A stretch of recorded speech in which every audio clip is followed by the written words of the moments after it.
¿Cuántas promesas te han hecho que no se han cumplido?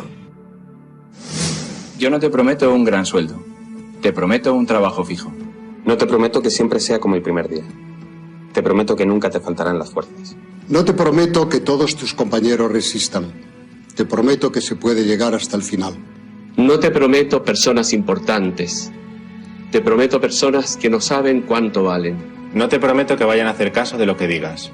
Te prometo que querrás repetirlo una y otra vez. No te prometo la comprensión de los que te rodean. Te prometo que sabrás que has hecho lo correcto. No te prometo que te vayan a pedir ayuda. Te prometo que te necesitarán. No te prometo una decisión fácil. Te prometo que nunca te arrepentirás.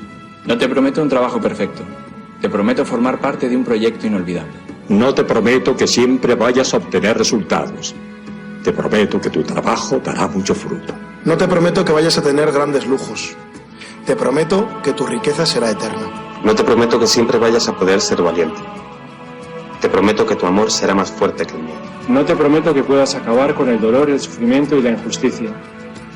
Te prometo que estés donde estés, llevarás esperanza. No te prometo el reconocimiento del mundo. Te prometo una palabra eficaz. No te prometo seguridades humanas. Te prometo la certeza de que has sido elegido. Y te prometo que alimentarás al mundo.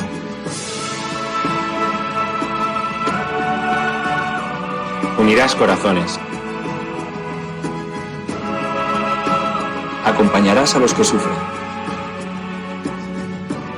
Confirmarás a los que quieren ser fuertes. Experimentarás con ellos la verdadera alegría. Sumergirás a los hombres en la verdad. Y serás sacerdote, testigo de Jesucristo.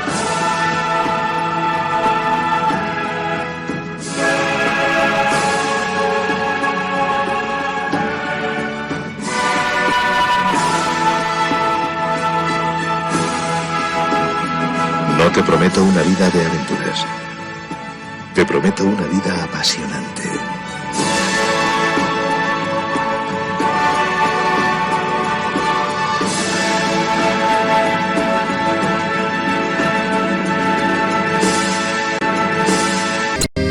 Jesucristo, Señor de la historia, que estuviste, estás y estarás.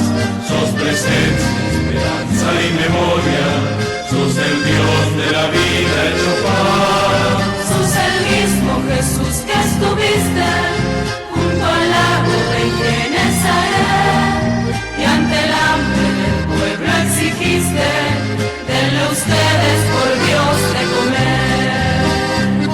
Quédate con nosotros, Jesús, te da miedo tanta oscuridad. No es posible morirse de hambre en la patria bendita del pan. Quédate con nosotros, Señor, que hace falta un nuevo Emaús. La propuesta será compartir como vos y en tu nombre, Jesús. Primitivo ritual de pastores, que fue luego banquete pascual, homenaje de nuestros mayores al Dios vivo de su libertad. Cena santa, signo y profecía, memorial de Jesús servidor, nueva alianza de la Eucaristía, que es misterio de fe y comunión. Quédate con nosotros, Jesús, que da miedo tanta oscuridad.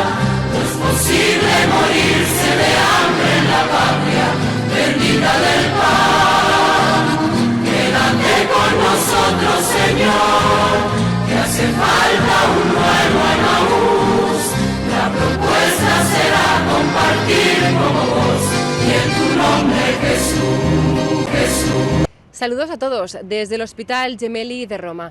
El equipo médico que está atendiendo al Papa Francisco desde hace 26 días ha levantado el pronóstico que hasta ahora era reservado debido a que han visto que tiene mejorías en su estado de salud y que está teniendo una respuesta buena a la terapia farmacológica que le están suministrando. Aún así, debido a la complejidad de su cuadro clínico y la importante infección con la que ingresó el pasado 14 de febrero, el pontífice deberá continuar durante algunos días más con la terapia médica en ambiente hospitalario.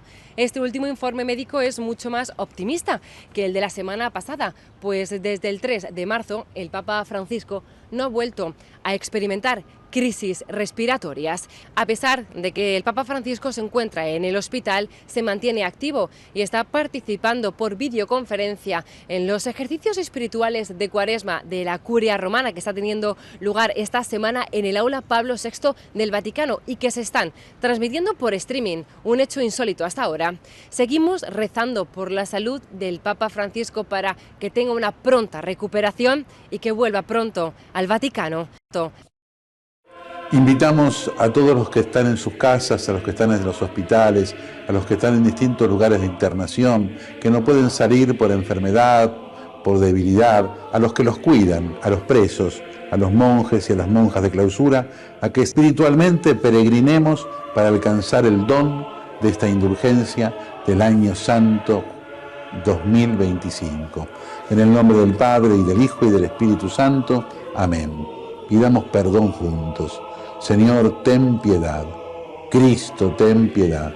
Señor, ten piedad. Recemos el credo profesando nuestra fe en Dios en el ámbito de la Iglesia.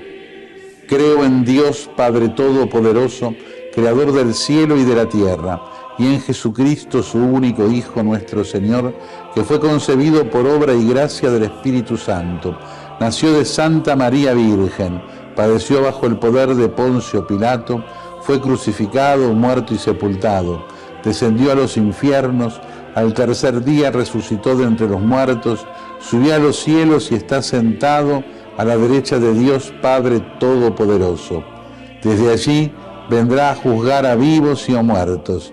Creo en el Espíritu Santo, la Santa Iglesia Católica, la comunión de los santos, el perdón de los pecados, la resurrección de la carne y la vida eterna. Amén. Delante de Jesús, mirando a Jesús en el sagrario, le pedimos que venga a nosotros. Señor Jesús, no puedo recibirte ahora con la hostia consagrada, pero te pido que vengas espiritualmente a mi corazón. Jesús, quiero permanecer siempre con vos. Recemos por el Papa y por las intenciones que lleva en su corazón. Padre nuestro que estás en el cielo, santificado sea tu nombre. Venga a nosotros tu reino, hágase tu voluntad en la tierra como en el cielo. Danos hoy nuestro pan de cada día. Perdona nuestras ofensas, como también nosotros perdonamos a los que nos ofenden. No nos dejes caer en la tentación y líbranos del mal. Amén. Y a la Virgen le confiamos nuestra vida, la saludamos, le pedimos que nos siga cuidando para vivir siempre en la esperanza. Y que a todos los bendiga Dios, que es Padre, Hijo y Espíritu Santo. Amén. Amén. Era 1973 y un 11 de marzo se producía un fenómeno electoral notable. La fórmula Cámpora-Solano-Lima, porque a Perón no lo dejaban ser candidato, porque la dictadura de Lanús había puesto una cláusula que para ser candidato cualquier ciudadano debía estar en suelo argentino en determinado tiempo, y Perón, por supuesto, no acató esa intimación que hacía la dictadura. Lo cierto es que eligió a quien era su delegado personal, que había llegado para reemplazar a Jorge Daniel Paladino, porque Paladino terminó siendo un confidente de Lanús, consciente o inconscientemente. Ocurre que hay cosas no muy conocidas, pero Rimoldi Fraga solía ir a una agencia de automóviles en la Avenida Libertador que tenía Copeiro. y allí también iba Paladino. Cierto día, Rimoldi Fraga se cansó con Estela, una de las hijas de Lanuse. Cierto día, en Olivos, el Cano, como lo llamaban a Lanuse, comentó: es necesario tener un vínculo con Paladino. Y entonces aparece el yerno de Lanuse que dice: yo lo conozco. Ah, ¿lo conoces? Sí, suele ir a la agencia de Cupeiro y sería interesante entonces tener un trato con él. A partir de allí se empieza a crear una serie de cuestiones porque se buscaba por parte de Lanuse una vinculación con Paladino usando a Jorge Cupeiro y su agencia de automóviles y a su yerno, a Rimoldi Fraga, que tenía esa vinculación. Por supuesto, Perón se entera de esto.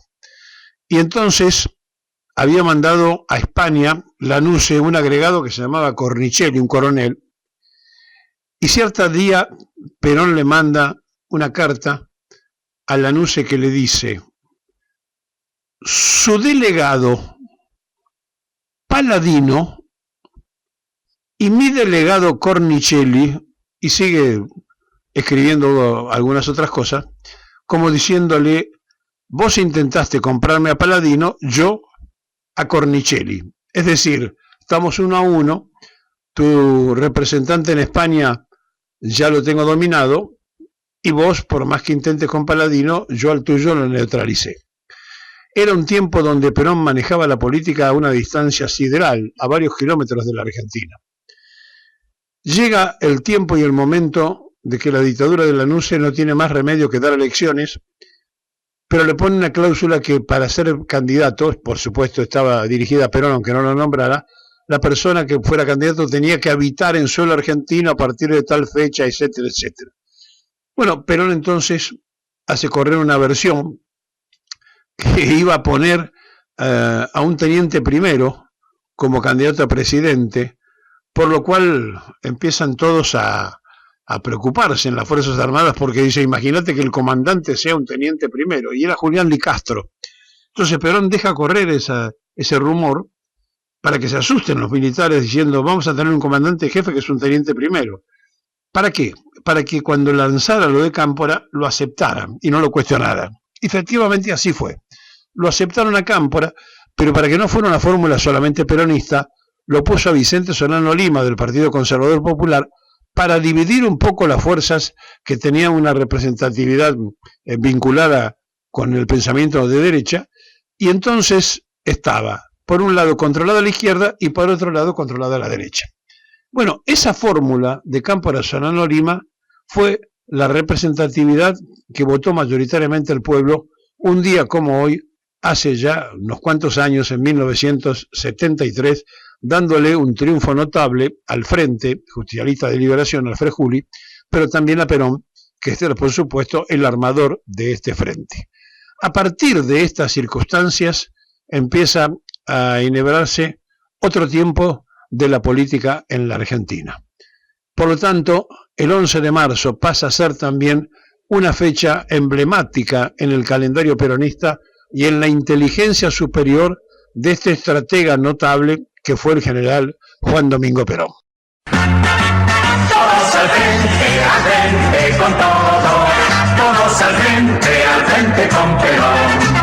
Voté por Cámpora y Solano Lima para la paz y la liberación. Compañeros, compañeras, la elección ya está resuelta. Ganaremos la primera y no habrá segunda vuelta. Cámpora y Solano Lima, los hombres de frente y de Perón. Solo poner la cara para la tele, hay que poner la cara y la billetera para poder reconstruir Bahía Blanca. Ay Milei, ya no es Che Milei, sino Ay Milei. Te juro que esperé. Pensé seguro que viaja a Bahía Blanca porque lo que pasó es apocalíptico, y no, nada. Madre de Dios, qué desconexión emocional tenés con los que sufren. No te imaginás lo que significa para la gente que llegue un presidente o presidenta cuando sufre una tragedia y muertes provocadas por las fuerzas de la naturaleza. Te lo cuento de primera mano.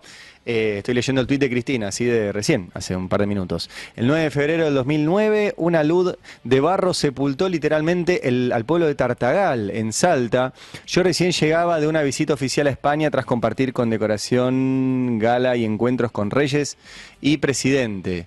No lo dudé un instante, me fui derecho para Salta y terminé enterrada en el lodo junto al resto de los vecinos, recorriendo el pueblo y visitando las casas cubiertas de barro. Después de la catástrofe reconstruimos todo lo que había destruido la naturaleza y más también. Sigue el tuit de Cristina. No fue lo único que nos tocó afrontar. El 7 de septiembre de ese mismo año, un tornado voló, y no es metáfora, al pueblo de San Pedro en Misiones. Llegué al otro día a Posadas, era la cuarta vez que visitaba la provincia. Debía trasladarme en helicóptero hasta San Pedro, pero las condiciones meteorológicas impidieron el vuelo, por lo que resolví ir por tierra. Me acuerdo como si fuera hoy, con el entonces gobernador Maurice Clos, nos subimos a una camioneta, él de chofer y yo de acompañante. Recorrimos más de media provincia en medio del viento y la lluvia hasta llegar a San Pedro. No sabés el sufrimiento y la tristeza que tenían los sanpedrinos misioneros. A los 6 meses volví a San Pedro para inaugurar las 3 escuelas que el viento destruyó y que reconstruimos junto a las viviendas. Te puedo contar también cuando fui a La Plata, mi ciudad natal, el 3 de abril del 2013, eso que son las inundaciones, ¿no? Sí. Ahí está, al día siguiente de las inundaciones que se llevaron las vidas de tantos platenses. Paréntesis, en esa época el gobernador era Scioli y escondía a los muertos. Scioli escondía a los muertos, yo me acuerdo de eso. Había una cifra de muertos y se ató una cifra que era falsa. Ahora es funcionario del gobierno de Milei. No sabés el rol que cumplió el ejército argentino. Sigo leyendo lo de Cristina, lo de Scioli fue por mi cuenta. No sabés el rol que cumplió el ejército argentino junto a los pibes de la Cámpora organizando la ayuda de los vecinos damnificados. Todavía me acuerdo cuando los mismos periodistas que este fin de semana justificaban la presencia en Bahía Blanca de José Luis Espertu, candidato a diputado nacional para las próximas elecciones en provincia de Buenos Aires, no paraban de criticar a los chicos porque llevaban pecheras identificatorias de su organización. Dios mío, cuánta mediocridad y estupidez. Como decía mi abuela, los estúpidos y las hormigas no se terminan nunca. Paréntesis, efectivamente eso fue así. Yo de hecho me acuerdo, yo me fui a cubrirlo a La Plata, las inundaciones, y era muy impactante. No solo la presencia de la Cámpora, lo cual es cierto, y estaban con las pecheras identificatorias, porque está bueno que así sea, sino de un montón de organizaciones. Pará, no siga, que si no lo voy a perder.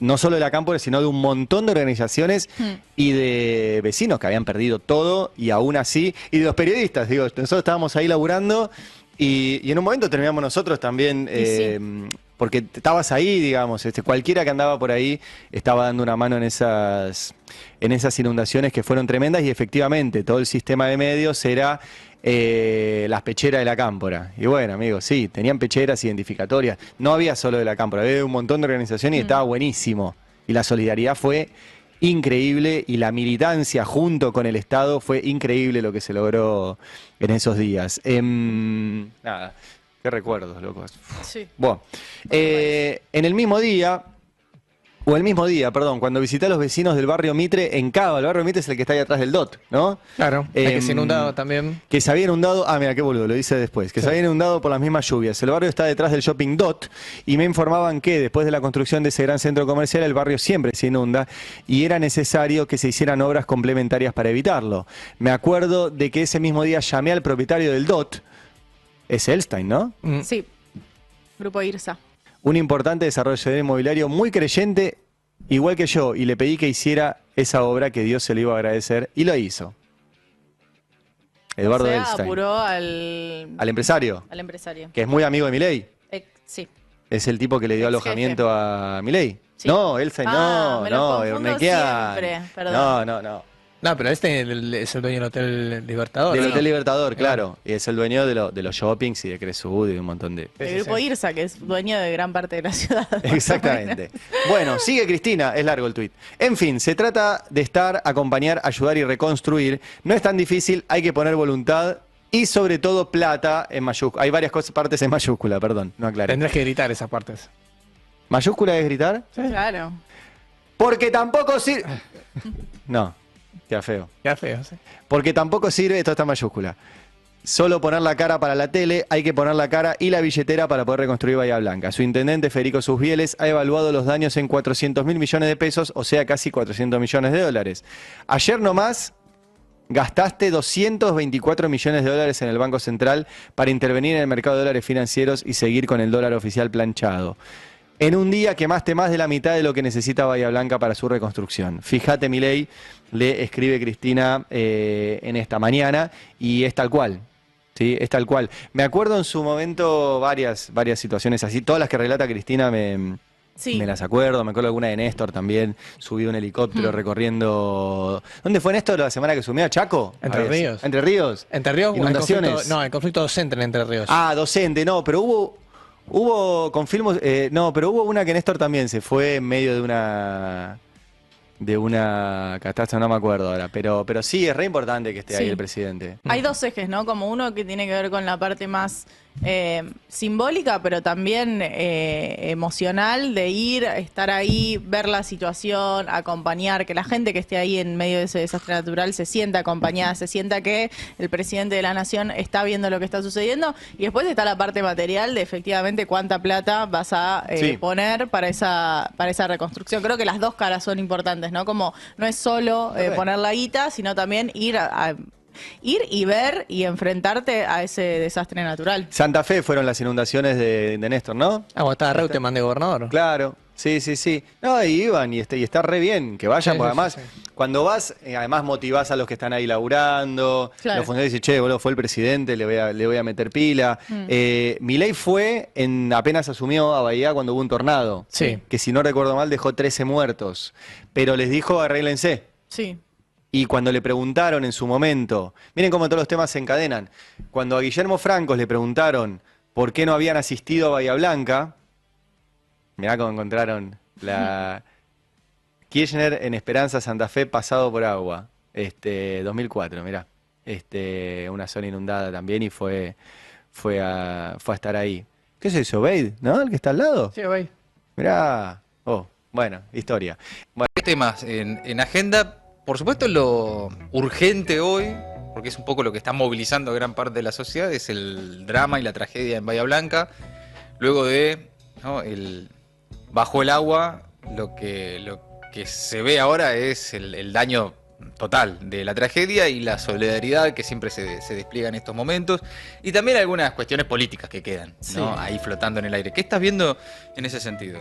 Bueno, obviamente primero, como todo el mundo, ¿no? El drama de algo que no tiene antecedentes, que no recuerda a la ciudad de Bahía Blanca algo de este tipo, y bueno, sugiere que estamos en un momento de inflexión, quizás si esto lo atribuimos al cambio climático que el presidente niega su existencia, ¿no? Pero evidentemente estamos en una situación donde la temperatura, las lluvias, ¿no? Incluso la sequía, todo esto se da con una violencia y viene de una manera tan imprevista a veces que no da tiempo a nada. Y bueno, estamos viendo las imágenes permanentemente, bueno, de los muertos, de los desaparecidos, de la gente que perdió todo. Se inicia un camino muy largo para toda esa gente. Estamos viendo también la solidaridad, ¿no? Impresionante. Sí, siempre. Del tren solidario, de la gente que está donando. Sí, todos los clubes, ahí es donde activa la sociedad civil, la comunidad. Sí, es posible leer en esta tragedia muchas cuestiones que un poco, podemos decir, desmienten las tesis del presidente, otro poco, bueno, despiertan una solidaridad que Argentina, la sociedad argentina ya dio muestras en varias oportunidades anteriores, pero que en este contexto, con este gobierno, con el mensaje que muchas veces baja desde el gobierno nacional, que se puedan recrear todos esos lazos, bueno, ante la tragedia uno puede encontrar signos de vitalidad, ¿no? en la sociedad argentina. Pero bueno, el cambio climático existe, más allá de lo que diga Milei. Muchas veces los desarrollos inmobiliarios descontrolados también impactan en las grandes ciudades, cuando es el mercado, ¿no? el que define hasta dónde sí y hasta dónde no. Eso lo vimos también en otras situaciones, donde bueno, hay inundaciones porque hubo construcciones en lugares donde no estaban habilitadas o no deberían haber estado habilitadas. Si uno lo escucha al presidente, el discurso de siempre, los recursos que está enviando el gobierno nacional, que son, no sé, la 10ª parte de lo que necesita hoy Bahía Blanca. Sí, hoy decíamos en números, el gobierno, el Ministerio de Economía prometió 10.000 millones de pesos solo para reconstruir el famoso ya Hospital Pena, donde se vieron esas imágenes de bebés rescatados de neonatología. Solo para ese hospital necesitas el doble, 20.000 millones de pesos, como para tener una magnitud de qué considera el gobierno que es un aporte ante esta tragedia, ¿no? Sí, para un gobierno que muchas veces dice que cada uno se las tiene que arreglar como puede, solo, en la jungla del mercado, bueno, hay una respuesta solidaria que desmiente un poco eso, porque nadie se salva solo, podríamos decir. Es una de las imágenes indican que nadie se salva solo mientras esto sucede. También lo escuchaba Guillermo Francos diciendo esto es responsabilidad del municipio y de la provincia. Claro. Seguramente es responsabilidad del municipio y de la provincia, también del gobierno nacional. Sí, claro, porque el municipio y la provincia quedan en la Argentina, digamos. Es como una división medio extraña a veces que hace el gobierno de sus competencias políticas, ¿no? Como si solamente administraran un ejecutivo nacional lejos de lo que sucede en los territorios, ¿no? Sí, y además sabemos que es un gobierno que está asfixiando a muchas provincias, a la provincia de Buenos Aires en particular. Especialmente, no es la única, pero es una de las provincias que sufre de manera brutal el ajuste. Bueno, el municipio está gobernado por un intendente cercano a la Cámpora, digo, está todo el mundo interpelado por esta situación y yo no diría que hay un culpable, no, por supuesto, claro. Es una tragedia, es una fatalidad, pero sí cómo responde la sociedad y cómo responde el gobierno, casi que te digo que es de manera antagónica. El gobierno responde de una manera diciendo sálvese quien pueda, la sociedad dice hay que ayudar, hay que Veía también este episodio en línea con otra, que habrá que ver qué resulta, ¿no? Pero esto que empezó a suceder de los hinchas, las hinchadas del fútbol y otros, ¿no? Veía convocatorias de motoqueros, algunas bandas de rock que empiezan a aparecer, que dicen, che, en los miércoles hay que empezar a ir a bancar a los jubilados porque no puede ser que miércoles tras miércoles lo caguen a palo y no pase nada. Y ahí empezó también a observarse, che, un reflejo social. Mientras el sistema político está o en otra o totalmente subordinado, vos empezás a ver, tal vez no descarto que sean las ganas de empezar a ver algunos reflejos sociales de, bueno, decir, che, ese tejido social, esa red comunitaria, a pesar de todo todavía existe, ¿no? Y empieza a mostrar reflejos. Tal vez es una ilusión, tal vez empiezan a ser momentos de observar eso. Frente a un vacío que todos vemos, aparecen distintas expresiones para tratar de llenar ese vacío, como vos decías, para no dejar solos a los viejos, a los que los cagan a palos casi como un deporte nacional de la libertad avanza. Bueno, cómo eso se traduce en política después, cómo eso repercute en el palacio, si querés, o en la política sistémica o en la dirigencia política tradicional. Si están surgiendo a partir de ahí nuevos entramados que van a redundar en nueva política o nuevos dirigentes políticos, todo eso es muy temprano para saberlo. Por supuesto, claro, Pero bueno, me parece saludable, al mismo tiempo uno no puede esperar que la representación política quede en manos de las hinchadas de fútbol, digamos, ¿no? Al mismo tiempo. Seguramente va a surgir algo de ahí y me parece positivo. No se le puede pedir todo, también es un signo saludable. Después habrá que ver eso, cómo se inscribe en el mapa de la disputa política. Puede haber gente que es hincha de un club y aparte es militante de política. Y lo digo en el buen sentido, que tiene además de un sentir o una pasión, una idea de país. Y bueno, todo eso hay que ver cómo se va cocinando de cara. No sé, en algún momento se supone que tiene que surgir un tiempo distinto, ¿no? Sí, por lo menos este año, porque no queda otra, al menos un ordenamiento electoral, de mínima. Después vemos, ¿no? ¿Qué tipo de representación política sugiere eso? Que me parece que es otra cosa. No necesariamente cómo se arman las listas, a quién hay que votar. Me parece que la representación política va por otro lado, está bastante más en cuestión y tensionado que cómo se arma una lista, ¿no? Sí, pero no está, no hay, digamos, una correlación entre el discurso del gobierno, la vehemencia del gobierno, la agresividad del gobierno, en muchos sentidos.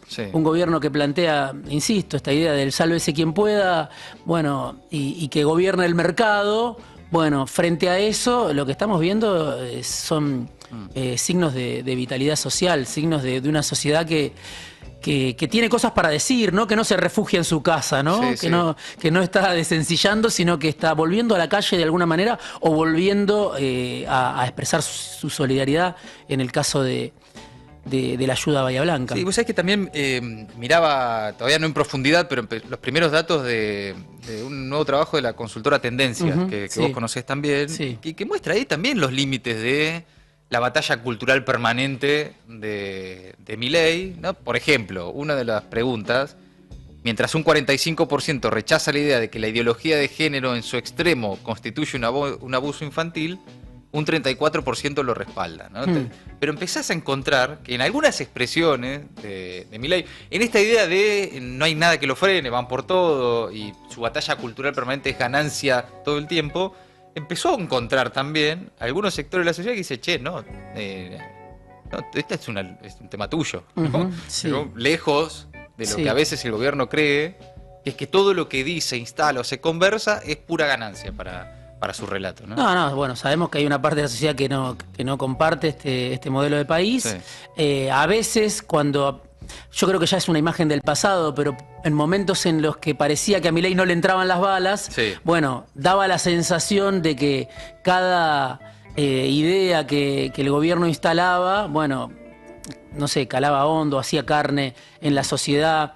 Yo creo que de Davos para acá eso empezó a estar en entredicho, ¿no? Muchas veces el gobierno va lanzando distintas estocadas, va destilando veneno, pero más para la tropa propia, más para un autoconvencimiento con la propia feligresía. Que eso está, ¿no? Porque también, para ser justo, la misma encuesta que menciono dice que un 85% de los votantes de Milei en el balotaje están conformes con haber votado al gobierno. ¿No? Sostiene. Lo propio lo sostiene, trabaja sobre eso, ¿no?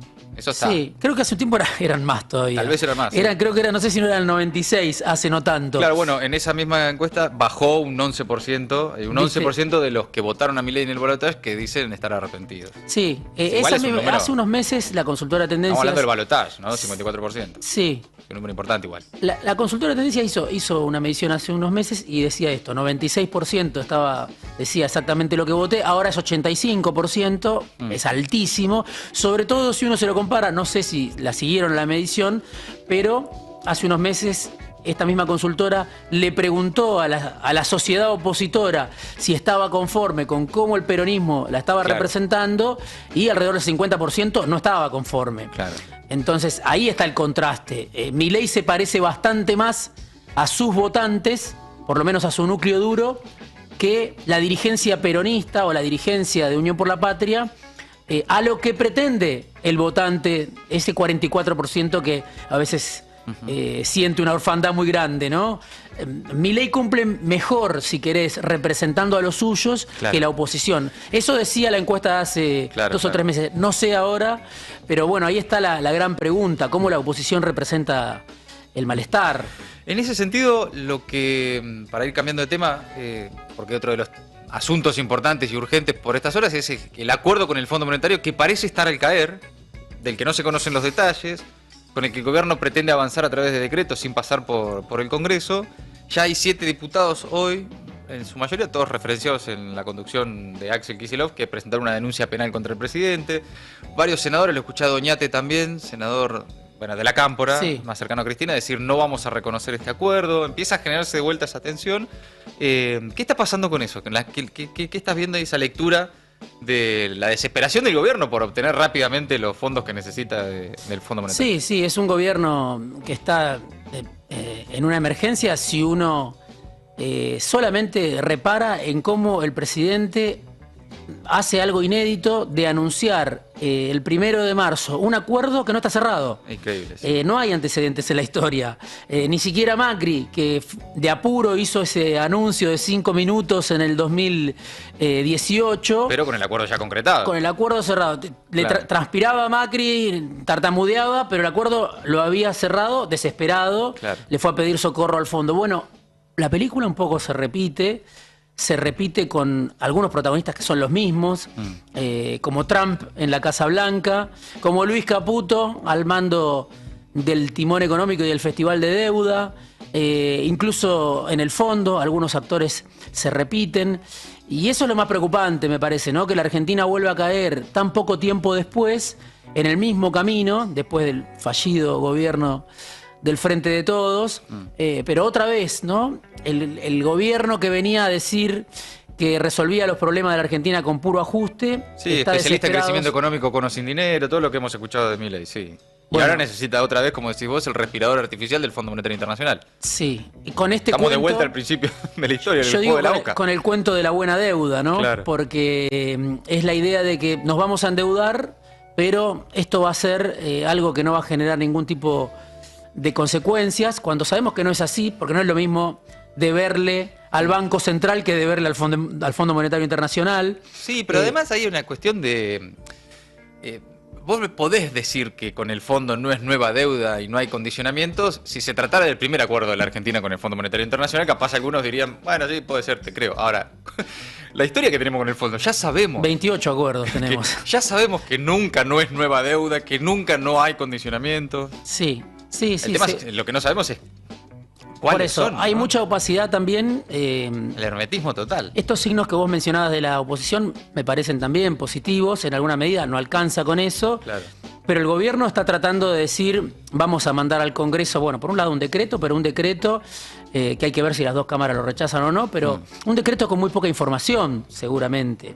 En estas horas se supone que lo vamos a conocer, Sí. pero la intención del gobierno era simplemente poner a consideración la idea de un nuevo programa, pero no decir en qué consistía ese nuevo programa. Es decir, en algún momento Milei dijo, voy a cumplir con las reglas del juego, lo dijo la semana pasada en La Nación Más.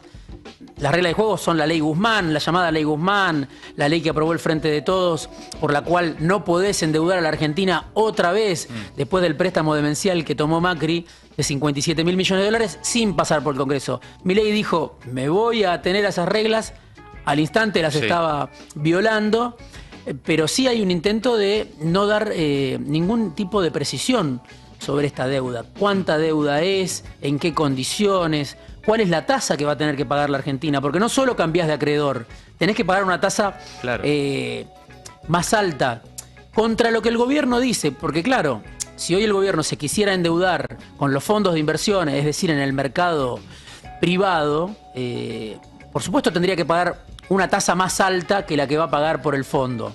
Por el fondo que es alrededor del 6%. Sí. Ahora, si no se endeudaran en el exterior y lo hicieran en la plaza doméstica, la tasa es mucho menor. Claro.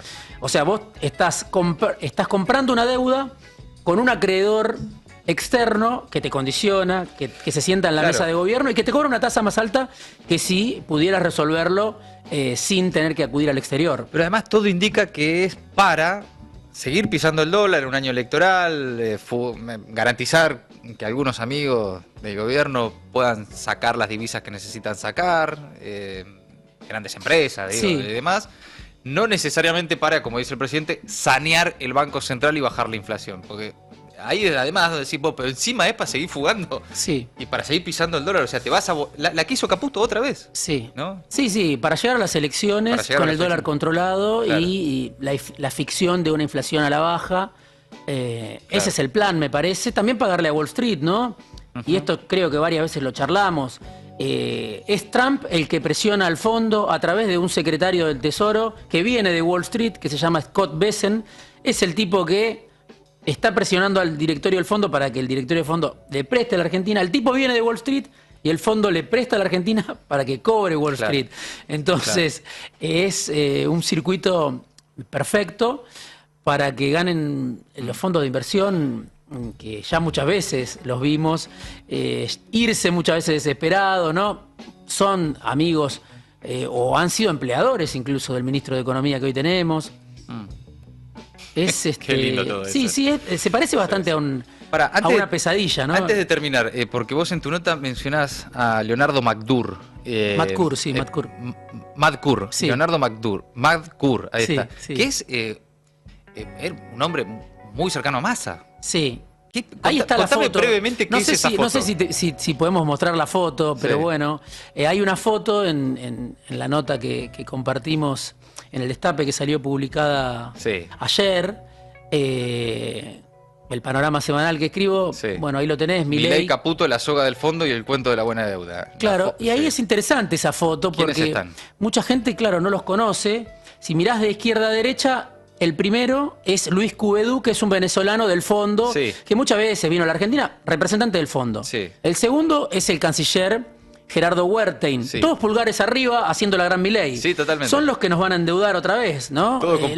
Pero con pulgarcito para arriba. La sociedad debería conocerlos, porque muchas veces estamos endeudados, tenemos privaciones, hay ajuste para pagarle, como decía, a los fondos de inversión y no sabemos quiénes son los responsables de eso. Bueno, Cristalina Georgieva, tan simpática, sonriente, que es la gerente del fondo, la directora gerente del fondo, que se llevaba muy bien con el Frente de Todos. La búlgara que estudió en la Universidad Karl Marx. Es extraordinario. Bueno, sí, que incluso se decía que era cercana al Papa Francisco, que era sensible. Y no. Ahora está de la mano, pulgar arriba con la ultraderecha. Al lado Milei, Caputo. Y yo reparo sobre todo en un desconocido, que pienso que la sociedad argentina debería conocerlo.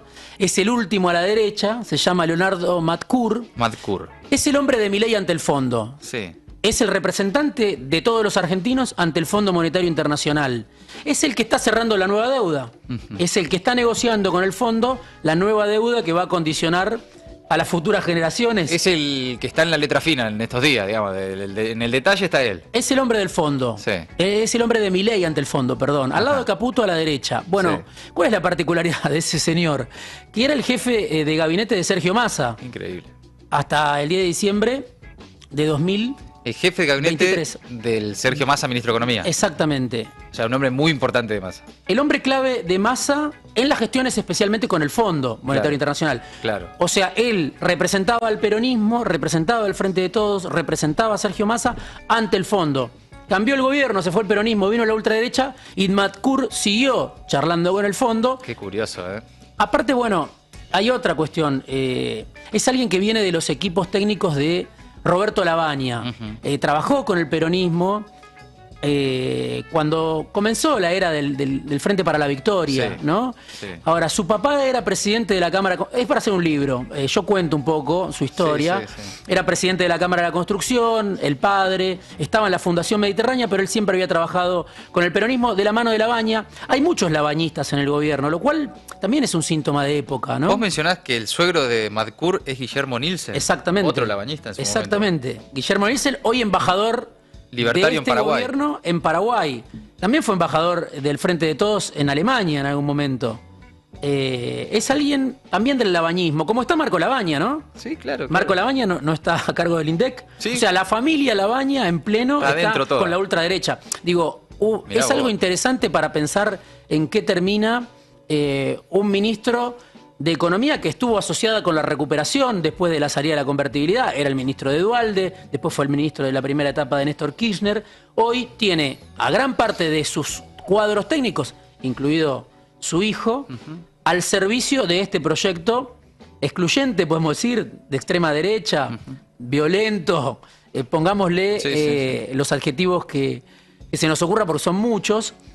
Y Matcur además es un hombre del empresariado. Trabajó para Arnequian, trabajó para Manzano, trabajó para Gerardo Wertheim, trabajó para Rodolfo Donofrio.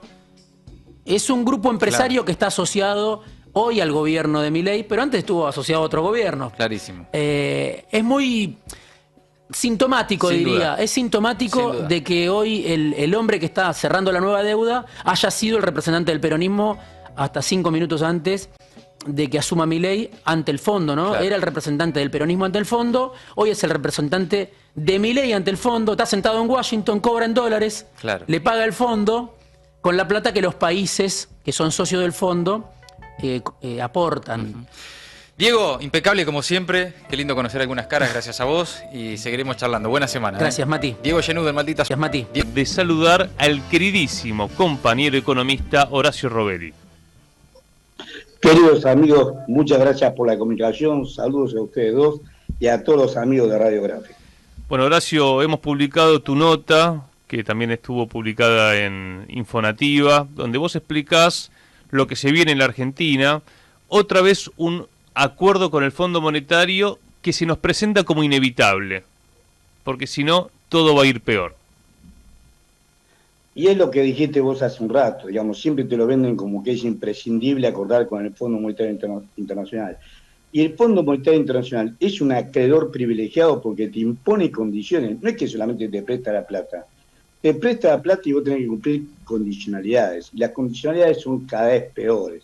Como escribimos en esa nota, me acuerdo palpable el escándalo que se armó en 1998, cuando el Fondo Monetario Internacional, el informe que hace la región, cuando habla de la Argentina, dice que había acordado con el gobierno argentino, el presidente era Menem y el ministro de Economía Roque Fernández, que habían acordado convertir al Banco Nación en sociedad anónima en el año 1999. Eso acá provocó en su momento, la verdad, una hecatombe. El rechazo hacia el fondo y el rechazo a privatizar el primer paso de privatización del Banco Nación fue unánime. ¿Qué hizo Menem y todos ellos? Relativizaron que, bueno, no nos comprometimos, vamos a discutirlo. Finalmente, en 1999, Menem se fue y no pudieron hacerlo. Pero apenas saltó lo de la criptomoneda, horas antes de viajar a besarle el anillo a Elon, a hacerle payaso, como hace siempre con Elon Musk, con Donald Trump, antes de dejar una reunión del grupo de derecha, no era una reunión de gobierno, era un grupo de derecha que tiene a Trump y a Elon Musk como principales figuras. Él fue allá a hacerse payaso y antes firmó otra vez un decreto de necesidad de urgencia por el cual convierte al Banco Nación en sociedad anónima. También es discutible si lo va a poder hacer de esta manera, pero hacerlo hizo. Eso es uno.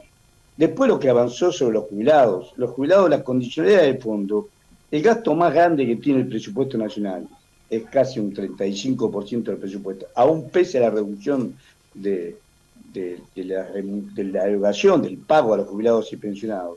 Son 7.200.000 jubilados y pensionados nacionales. Es el gasto previsional.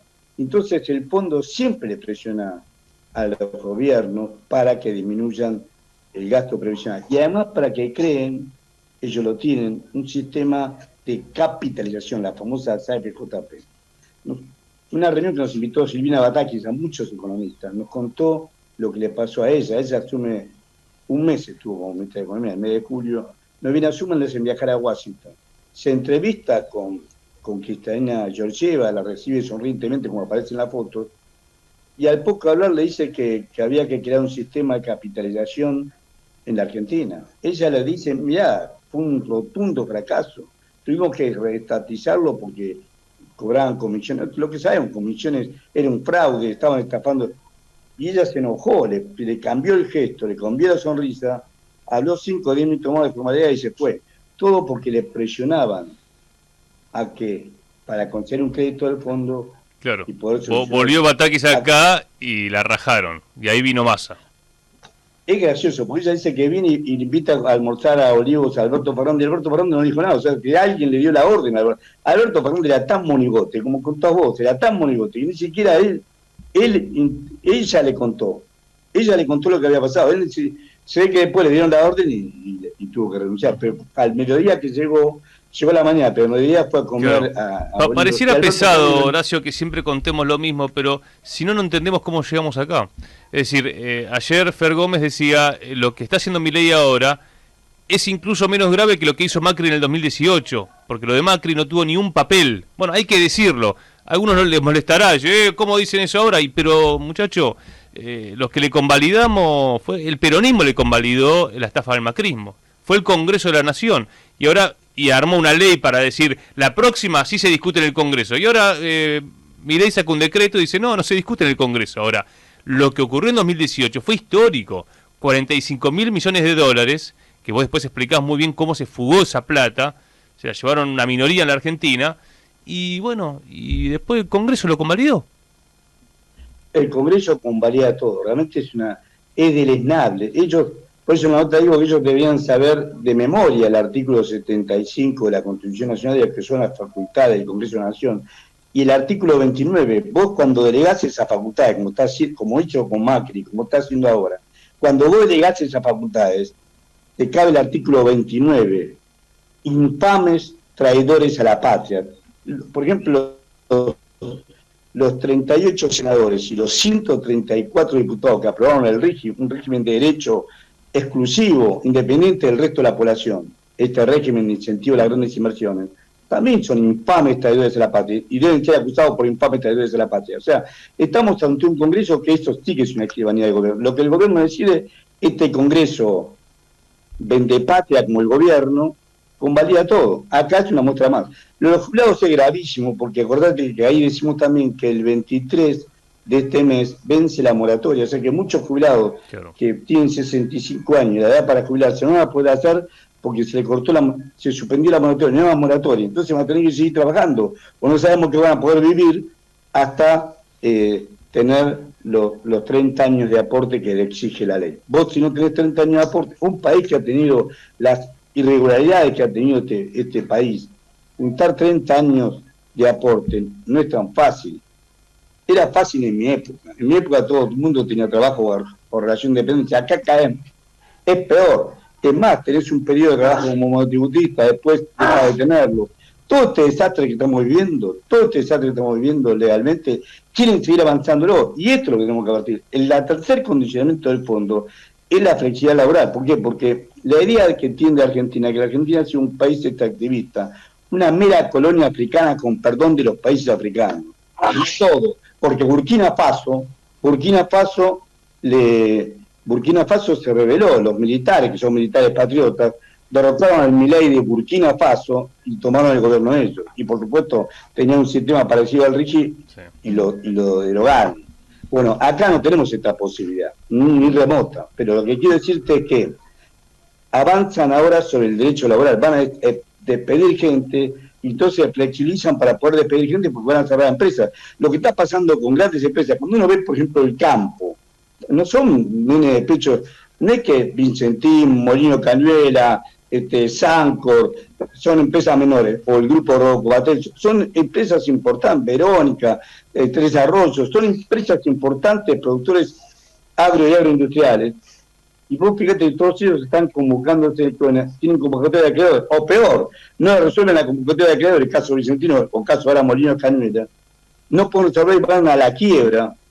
No, el caso de Vicentín pagó un tercio, el mes de febrero lo pagó ahora y pagó un tercio de los sueldos congelados de sus trabajadores. Toda esta bestialidad que estamos viviendo no es casualidad, digamos que hay un avance sobre el mundo del trabajo que va a implicar un mayor ola de despido, y la mayor ola de despido es la presión que tienen ellos para flexibilizar aún más las condiciones de trabajo. Los que quieran trabajar van a tener que aceptar algo que nosotros no vivimos, nosotros llegamos después del peronismo, ya teníamos el derecho logrado, derechos al respeto del trabajo, a las horas de trabajo, a las horas extras, a las condiciones de trabajo. Bueno, todo eso están cambiándolo a través de esta matriz extractivista que el Fondo Monetario Internacional supervisa que se cumpla.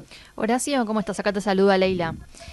¿Cómo te va, Leila? Bien, te quería preguntar ahí, bueno, hablabas de Burkina Faso y aprovecho para preguntarte por el panorama internacional, porque además el lunes hubo bajas en los índices bursátiles muy fuertes, ¿no? ¿Cómo estás analizando eso y el impacto que puede tener en estas negociaciones con el fondo? Porque es parte del argumento, ¿no?, del gobierno, la incertidumbre global. Claro, mirá, en realidad Trump también es un niño mimado, un neurótico como este, y hace cosas que son realmente irracionales. Esto de lo que estaban contando ustedes, sube los aranceles, al que le subió los aranceles y no le bajó es a la Argentina. Este hace payaso de monigote, pero le puso 25% arancel al acero y al aluminio que exporta en Argentina. Al acero que exporta en el aluminio en la Argentina, que exporta y al acero y al aluminio que exporta Argentina le dejó el 25% de arancel. O sea, con Canadá y con México, que son países que forman parte del NAFTA, digamos, el acuerdo, baja, sube, se pelea, vuelve a acordar. Los necesita. En el caso nuestro, no necesita el acero nuestro ni el aluminio nuestro y quiere que la Argentina le venda petróleo y gas fundamentalmente. Esto es lo que, y quieren que ellos quieren supervisar esto para vender ellos nuestro petróleo y nuestro gas, ellos. Y este es el fin de la película. Por eso cuando vemos, ¿por qué volvemos a repetir los errores? ¿Por qué tenemos que hablar siempre las mismas cosas? Porque la inserción internacional que le dan a Argentina es ser antes éramos un mero proveedor de alimentos, ahora quieren que seamos un mero proveedor, sobre todo de energía, de gas y de petróleo, también de minerales raros, litio, oro, plata, cobre, todo lo que podamos venderle, pero sin trabajar. La venta de ganado en pie me exime a mí de mayores ejemplos. La venta de ganado en pie sin industrializar la vaca. La venta de ganado en pie es un país primario que no genera trabajo. Y en el mundo internacional, en la economía internacional, Trump hace lo mismo. Trump busca que Estados Unidos se industrialice a costa de los demás países. Claro. Y bueno, y tiene estos graves inconvenientes. Y además ha hecho una brutal reducción del gasto público. Si vos reducís el Estado y si vos le pones trabas, ellos necesitan, es lo que le dice la industria automotriz. Trump no sabe, es como este infeliz, como este idiota que no sabe nada de nada, como este imbécil de Milei que no sabe nada de nada, ni siquiera se asesora. Él cree que cortando las importaciones, y la industria automotriz necesita muchos insumos, sobre todo en México, para poder trabajar. Claro. Es más, México ahora va a hacer automóviles eléctricos ellos. O sea que Tesla, que es la de Elon Musk, que está ahí en Texas, bueno, de otro lado del Río Grande, el Estado mexicano, por supuesto con asesoramiento chino y con acuerdo con China, que es lo que más enardece a Trump, están haciendo autos eléctricos, y van a ser autos eléctricos económicos en serie para la población en Sí, México. de hecho, el otro día veía una noticia que las supuestas inversiones que quiere Milei en realidad terminan yendo a México, que es un país, digamos, que está construyendo una macroeconomía mucho más previsible. Lo que venimos charlando con vos es, por más acuerdo que haya con el FMI, sabemos que esto en algún momento se termina, es una fiesta financiera, es cierto, y ahora nos lo van a vender como algo inevitable, porque dicen, che, fíjense lo que pasó ayer en las bolsas, hay que cerrar con el fondo. Los que no son racionales. ¿Te acordás? La racionalidad durante el último acuerdo con el fondo, que lo hizo, insisto, Martín Guzmán, que primero hizo el acuerdo con los acreedores privados, ¿no? Que fue también todo un defalco. Fue la condición necesaria para el acuerdo con el FMI, el acuerdo con los acreedores privados. Así que, bueno, agradecerte, Horacio, que estés con estas notas como para repasar y ver qué discusión tenemos en adelante, porque de este desastre vamos a tener que salir de alguna manera para dejar de ser colonia, ¿no? Esta es la discusión de fondo. Yo te quería decir dos cosas solamente, rápidamente. La primera, el fin de la película es que todo lo que la deuda de Macri, lo que convalió el gobierno de Alberto Fernández, sí, y lo que está haciendo este muchacho nos endeudó hasta enero, solamente no tenemos datos de febrero, en 97.114 millones de dólares. O sea, lo que no se ve la punta, pero no se ve que se está dejando una deuda monstruosa, una deuda impagable, una deuda realmente impagable. Entonces nos ata de pies y manos a los acreedores, y a cambio de esas acreencias les vamos a dar lo que es nuestra energía, o sea, el petróleo, los bienes comunes. Vamos a darle a cambio los títulos de deuda, porque ¿en qué se gastó esa deuda? Bueno, primeramente por esa deuda van a quedarse con estos recursos naturales que no les pertenecen a este gobierno, ni siquiera nos pertenecen a nosotros como generación, les pertenecen a generaciones y generaciones argentinas. Estamos tronchando el futuro soberano e independiente de la Argentina. Primero. Segundo, la fuga, se endeudan para fugar, porque vos decís, bueno, está bien esos dólares ¿qué hace? Bueno, el gobierno toma esos dólares y le rescata letras intransferibles, que ya lo había hecho antes, de le da dólares al Banco Central. ¿Qué hace Caputo con los dólares? ¿Y qué hace Bausili, que ahora es el nuevo presidente del Banco Central, que es el socio de Caputo? Van a vender esos dólares. O sea que nosotros tenemos esos dólares para que un sector tenga garantía que se quiere comprar dólares para irse, se vaya.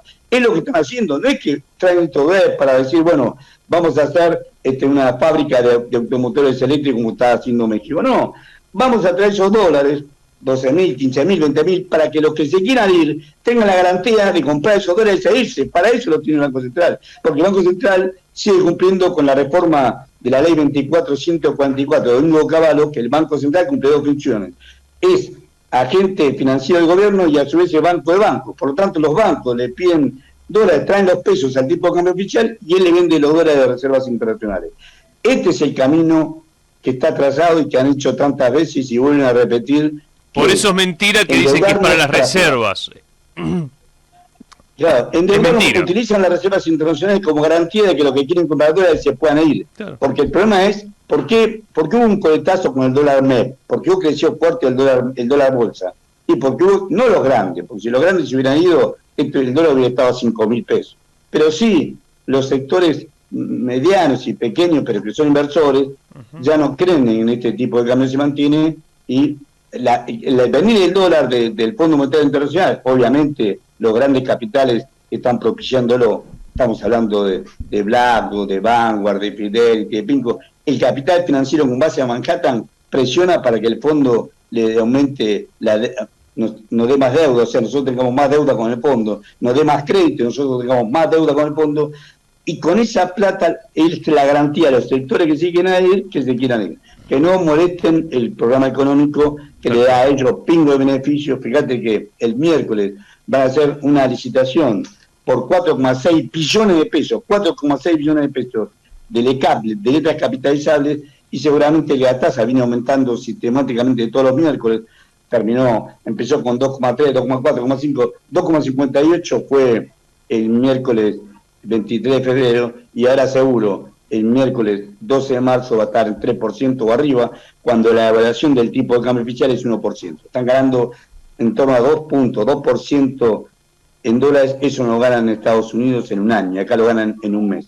Este es el regalo que le da, nos endeudamos y financiamos al KRT, esta bicicleta financiera, y es lo que le mantiene vivos a ellos para después de las elecciones devaluar, y con el tipo de cambio devaluado utilizar esos títulos para quedarse a través del RIGI. Lo estamos diciendo, lo estamos diciendo en Radiográfica. Yo sé que quizá alguno dice, bueno, loco, pero me fui a Brasil, o che, me pude comprar más barato el celular. Entiendo que después hay zanahorias que te van armando mientras venden el país. Bueno, cómo construimos conciencia patriótica me parece que es un desafío que tenemos, ¿no? Desde la comunicación, desde la política, desde la economía. Horacio, querido, gracias, como siempre, por estar aquí. Al contrario, muchísimas gracias a ustedes por la invitación, y nos vemos mañana miércoles en esta gran marcha que estamos esperando en apoyo a los jubilados y pensionados. Así estaremos, hermanos. Así estaremos, hermanos. El pueblo trabajador se está cansando. El pueblo humilde se está cansando. Basta de bravatas y de amenazas. No vaya a ser que nos enojamos y nos tomemos la justicia por nuestras propias manos. Entonces ya será tarde para lamentaciones. Entonces van a conocer lo que es un pueblo de paz y de concordia a lo que es un pueblo que lucha con una mística y un ideal como sea Perón, que es la causa del pueblo.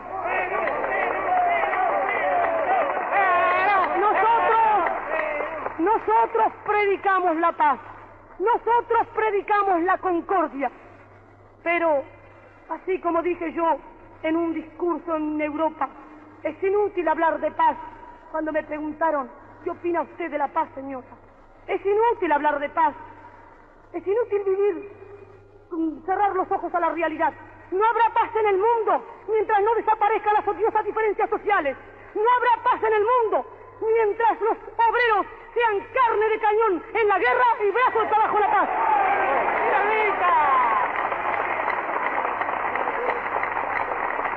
Y no habrá paz en la República Argentina mientras déspotas, antipatriotas y canallas politicastros vendidos por 4 chauchas al extranjero quieran asesinar al líder de los trabajadores.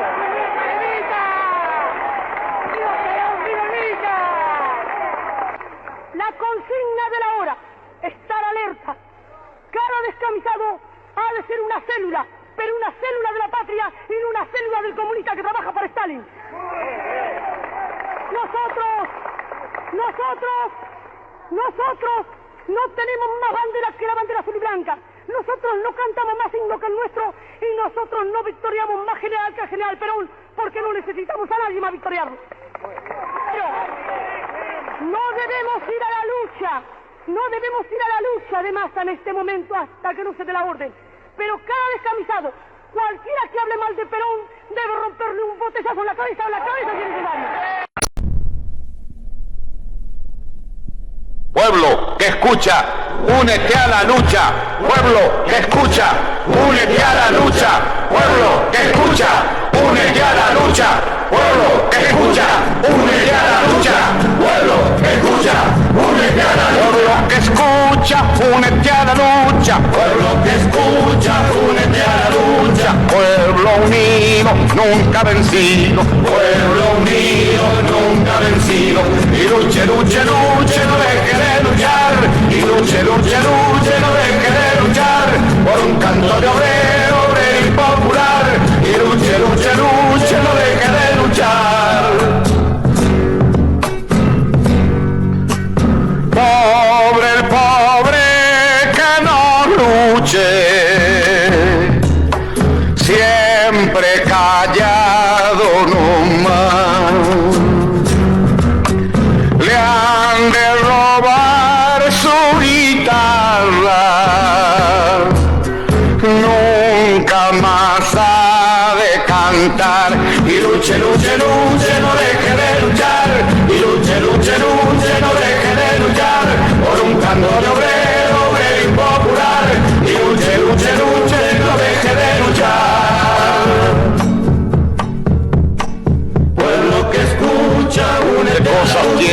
pueblo, que no las puedo callar.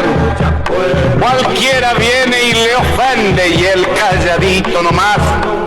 Pero guarda al que trampea, pero guarda al que le miente, porque mi pueblo no es tonto, porque mi pueblo es valiente, porque mi pueblo algún día cuando la sangre reviente habrá de salir cantando con un fusil en la frente, y entonces no habrá más niños durmiendo bajo los puentes, ni obreros, ni campesinos, siempre apretando los dientes, porque mi pueblo es de machos y nadie me lo desmiente. Y luche, luche, luche, no deje de luchar. Y luche, luche, luche, no deje de luchar por un canto de